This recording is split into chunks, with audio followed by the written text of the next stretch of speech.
Salut à tous, bienvenue dans le futur. Si vous pensiez que la vitesse de l'IA ne pouvait pas s'accélérer davantage, préparez-vous, car la dernière semaine de janvier 2026 vient de prouver que l'exponentielle est la nouvelle normalité.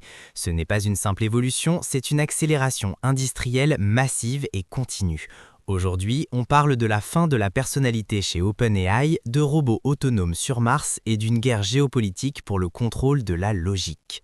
Commençons par le séisme chez OpenAI. Le 30 janvier, la nouvelle est tombée. C'est la fin de GPT 4.0 prévue pour le 13 février. Ce modèle, on l'aimait pour son côté chaleureux et conversationnel, presque humain. Mais OpenAI a décidé de tout changer avec l'arrivée de la gamme GPT 5.2. L'objectif, remplacer l'ami virtuel par un outil de travail froid, logique et redoutablement efficace.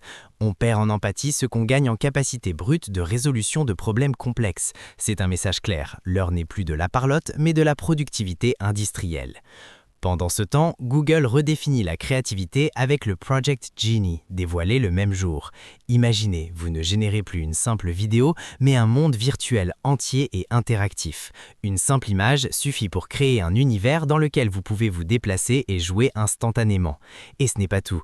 Avec Gemini Sumi, Google lance les interfaces génératives. L'IA ne se contente plus de vous répondre avec du texte, elle code et dessine l'interface visuelle, carte, tableau, bouton, dont vous avez besoin en temps réel. L'application statique est morte, vive l'interface liquide.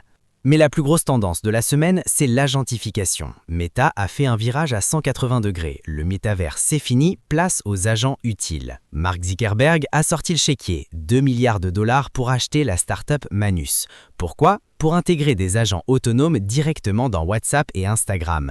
Ces IA ne vont pas juste discuter, elles vont faire. Réserver vos vacances, faire vos achats, gérer votre vie sans que vous touchiez l'écran.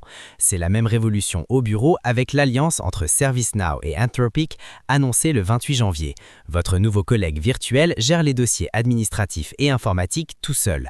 On passe du chatbot qui aide à l'agent qui exécute.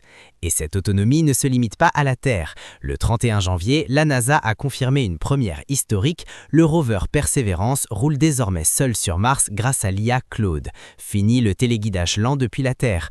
On lui donne une titille et il trace sa route sur 400 mètres en évitant les rochers, doublant ainsi sa vitesse d'exploration. C'est la preuve ultime que l'IA est prête pour les environnements critiques. Côté matériel, la guerre est silencieuse mais brutale. Apple a racheté discrètement la start-up israélienne Q.AI le 30 janvier. Leur but, révolutionner l'audio. Vos futurs AirPods comprendront votre voix et supprimeront le bruit avec une intelligence contextuelle inédite traitée directement sur la puce.